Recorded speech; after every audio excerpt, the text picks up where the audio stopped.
Hello everyone, Summerhill Cinema 700 here with a movie-Blu-ray review of the 1977 film Shockwaves, which stars Brooke Adams, John Carradine, and Peter Cushing. And yeah, it was definitely an entertaining movie. I watched it for the first time yesterday. I had never seen it before. I bought this Blu-ray quite a few months ago and finally just got around to watching it. It's a Nazi zombie movie. I don't know if it was the first one, but it's a pretty early one. Like I said, 1977. And we'll do a little review at the end of this Blu-ray too from Blue Underground. But let's just get right into this movie. And I have some notes here to keep me on track. Sometimes, when I watch a movie, I just try to remember as much as I can. Other times I take notes if I want to do more of an in-depth review. So that's what I did this time. At the start of this film, we see this woman. She's floating in this small little lifeboat. Not quite a lifeboat, but rather just like a dinghy or a small sailboat type boat. And she's laying in it. She looks like she's dead. And all of a sudden, actually, before this happens, at the very beginning of the movie, there's this explanation about these top secret German soldiers, and then we see the woman in the boat. And shortly after we see her there, she's rescued by these two guys. I think it's like a guy and his son. They're on his boat. Presumably, it's a fishing boat. And they rescue her. They bring her on board, and then they ask her what happened to you. She can't really talk, and then there's this you hear her voice, and it's I couldn't remember what happened just until now. And then it just has a flashback to basically the entire movie is what happened to her. So there's this cruise or something. It's almost like a private cruise. They're on board this ship. John Carradine's the captain of this ship. And there's all these people on board. There's one guy too. It's funny. He looks kind of like Lucio Fulci. He's got these glasses and he's a bit, he kind of looks like Fulci a little bit. So it's him, that guy, his wife, and then John Carradine's the captain, as well as this his ship's mate. It's this guy with a mustache, and then there's this other guy who's just like your typical sunbathing guy, and then Brooke Adams, who is the woman at the start of the film. She's on board as well. I think that's everybody who's on the ship. Oh, and there's a cook too. There might be somebody else too. I can't remember for sure. Anyways, there's this whole little ship of people, this medium-sized old kind of ship. And they're talking about how they keep seeing weird things. They're oh, I swear I've been seeing a ghost ship and stuff like that. So they're on board. They're talking about these weird things. While this is happening, we see various underwater shots of sunken ships, shipwrecks, which is kind of cool. And suddenly, as they're driving through the water, they're going through the water. There's this huge ship that all of a sudden just appears out of nowhere and smashes into them. It looks like an old, presumably, I guess it's a World War II German battleship. And all of a sudden, it hits them, it clips them, and then it disappears. So then they're all freaking out, of course. Shortly after that, they arrive at this island. And as they get onto the island, they find this dead body. And actually, at this point, I can't even remember what happened to John Carradine's character in the film, because he didn't even go onto the island. I can't remember if he died or what. I can't remember what happened to him. So anyways, but I don't think he makes it to the island. He's not on the island. But the others get there. They find this dead body. And they're like, what the hell's going on here? And then shortly after they arrive on the island, we see this cool shot of this Nazi zombie underwater. And they have these cool kind of goggles. Well, this is what they look like right here on the cover. And they're walking. I think it's just one. You see him walking and all of a sudden he emerges out of the water. It's pretty cool. And then as they go on the island, they end up finding this huge building. It's almost like a castle-like building. And as they're walking around in there, you just hear this voice and he's like, "Why are you here?" And it's Peter Cushing. And basically, he's this ex SS officer, and he's living on this island basically. So he's like, "Why are you here? What happened?" They tell him that their ship got wrecked, got hit by a boat. Oh yeah, and the next morning too, I guess they noticed that the boat that they hit wasn't actually a ship. It wasn't a functioning ship. It was actually a sunken ship, which is just kind of half sticking out of the water. And when they tell Peter Cushing about that, he's like, "What are you talking about, ship? There's no ship out there. There's not supposed to be a ship." And then he runs outside and starts acting all frantic. And he's like, "Oh, the ship has come back," or something. I can't remember what the ship's name is, but it's this German ship, and it was sunk, and all of a sudden it's emerged out of the water. And then we see this other shots of these. It's the next morning, all these other Nazi zombies coming out of the ocean. It's really cool. There's this really cool music that's playing, this synthy kind of echoing horn music. It's really cool. Great soundtrack.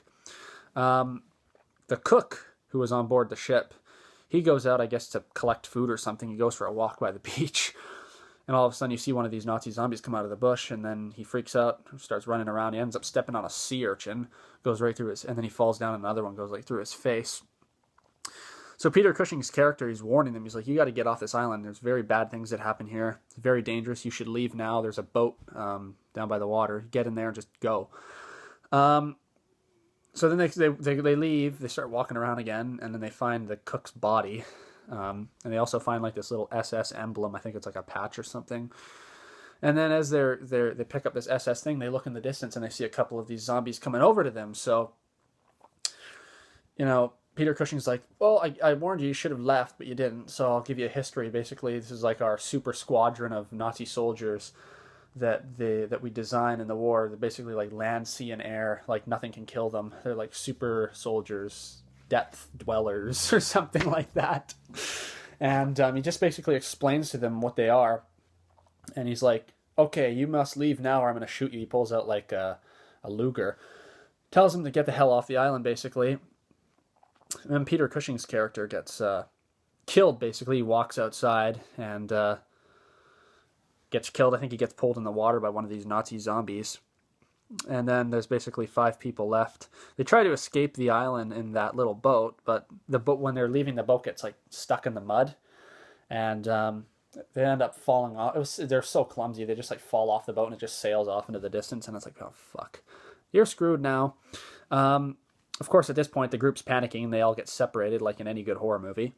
So they're running around frantically. I think it's like the Fulci guy, and we'll just call him Fulci. He's running around with Brooke Adams' characters. Shortly after that, we see that, and then that guy ends up dying too. He gets drowned by one of the zombies. But we see a scene too where one of the zombies' glasses fall off, and basically this is like their weakness. They have to wear these goggles, otherwise like the light blinds them and they end up like melting, kind of dying and shit. Well, they end up staying the night in this room, I guess, in the place. It's like this padded room. And the one guy who's like the sunbather guy, we'll call him, he just starts to have like a panic attack, I guess. Maybe he's claustrophobic. He starts freaking out. He's like, I gotta get out of this room. The other guy's like, the mustache man, we'll call him, who is like the ship's captain, or the ship's mate. He's like, no, if you leave, they're gonna hear you. But the guy freaks out and runs off anyways. He ends up accidentally shooting off a flare gun, which is very great. And smoke starts filling the room. And anyways, this guy who's having a panic attack runs off. Of course, he ends up dying. I think he gets drowned as well in the pool. So that's happening. The guy who looks like Lucio Fulci, too, his wife, they find her dead. She's stuffed in a fish tank. And then, of course, they find the other guy, too, the Panic. We'll call him Mr. Panic. They find him dead in the water. Now we're just down to 2 people, so it's Brooke Adams' character and then the ship's mate guy and the mustache. They find another boat very conveniently and hop in that and try to get away in that boat. But unfortunately, he gets pulled in the water. But he resurfaces and hops back in the boat. So they go another about 5 feet, and guess what? He gets pulled in the water again. But this time he drowns. He's done. So now it's just Brooke Adams' character. And we're like, oh shit. And then basically after that, we just see a shot of her in the hospital. And then she's like recounting, kind of having like recollections of all the events that happen. And you just hear like the voice talking inside her head. And she's like, oh, finally my memory is back. I hate to remember what happened, or something like that. So anyways, long story short, I basically kind of, explain the whole movie. If you haven't seen this movie, sorry, I probably spoiled it for you, but my reviews are typically like very in depth, so you won't want to watch them if you haven't seen the movie. If you already watched this, Sony, we're looking for a spoiler-free review. Apologies. But no, this was definitely a very entertaining film. So long story short, of course, they end up on this island. There's these super Nazi soldiers. It's this super like SS squadron that's coming from beneath the ocean. They're stuck on an island, and it's basically just them trying to survive and get off this island. And only one of them ends up surviving. The characters were fun. Some of the actors, of course, were good, like John Carradine. Brooke Adams' character was good. I liked all the characters, even like the sunbathing guy and the Fulci guy. They added to the story. It worked well. The setting on the island was really cool.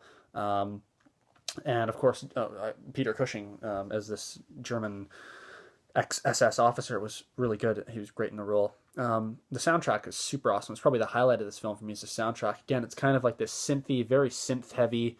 It's kind of like these echoey horn sounds, like almost like a ship's horn, very like almost like a nautical like sound. They did a really good job. It's definitely it fits the movie very well.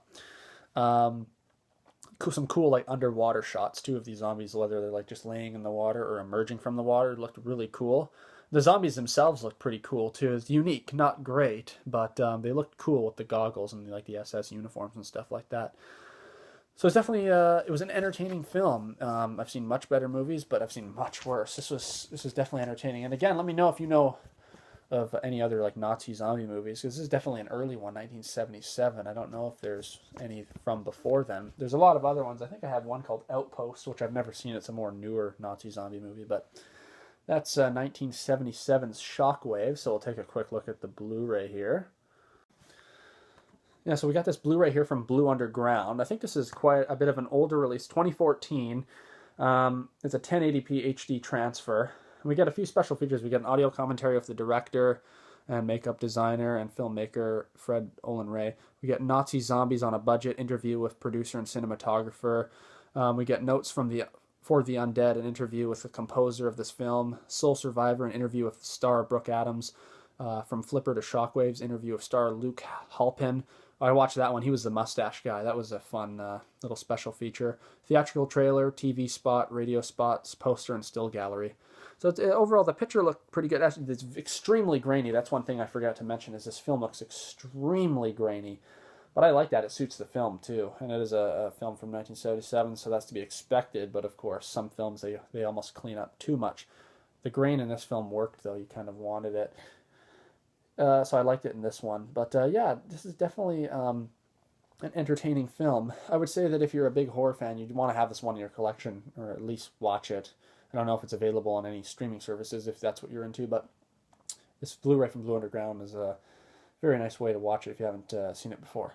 It'd be really cool if they did like a 3-disc, one of their like 3-disc sets with like a lenticular slipcase, and it would be really cool to have this on a CD soundtrack. I think it was released by Waxwork Records on vinyl, but I'm more of a CD person myself, so it'd be cool to have like a 3-disc set. So maybe we can look forward to that possibly in the future from Blue Underground. That'd be really cool. But yeah, that's 1977's Shockwaves. Definitely a unique film, and again, it's worth it alone to watch it for the really cool soundtrack. And it's by no means a bad, like a horrible movie. I watched a zombie film the other day called Hell of the Living Dead. That was an awful zombie movie. But Shockwaves is definitely entertaining. So stay tuned. We'll be doing a review probably of Hell of the Living Dead soon, as well as Nightmare City. And look forward to seeing you soon. So thank you very much for watching this video. Let me know what you think of this movie, and we'll see you next time. Have a great day, everyone. Bye-bye.